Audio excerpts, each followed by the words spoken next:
चंदा भी दीवाना है तेरा जलती है तुझसे। ঢাকায় সিনেমার আলোচিত চিত্রনায়িকা পরীমণি ও নায়ক শরীফুল রাজের একমাত্র সন্তান শাহীন মোহাম্মদ পূর্ণ 2021 সালের 17 অক্টোবর গোপনে বিয়ে করেন এই তারকা জুটি। মাত্র 7 দিনের পরিচয়ে বিয়ে করেছিলেন তারা এবং 2022 সালের 10 আগস্ট এই দম্পতির গড়ালু করে আসে পূর্ণ।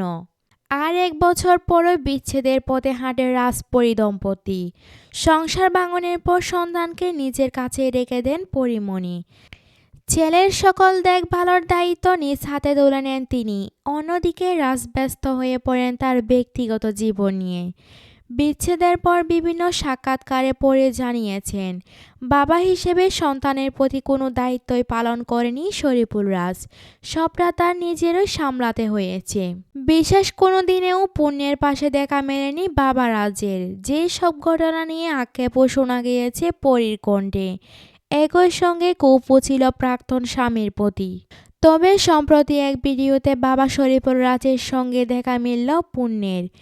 গাড়ির স্টিয়ারিংয়ে বসে কোণশটিতে মেতে উঠতে দেখা যায় বাবা সন্তানকে।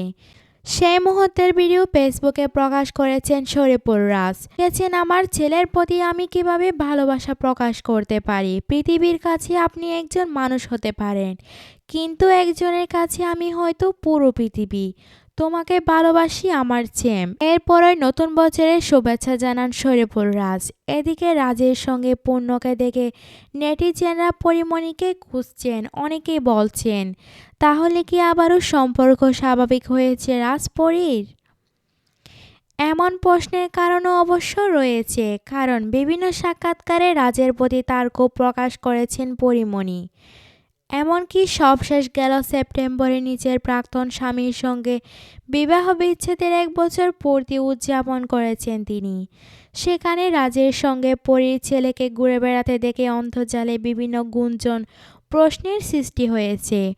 অনেকেই মনে করেছেন হয়তো সন্তানের টানে বরফ গলছে রাজপরীর। ঘের পালক চাঁদের নোলক কাগজের খেয়া ভাসছে।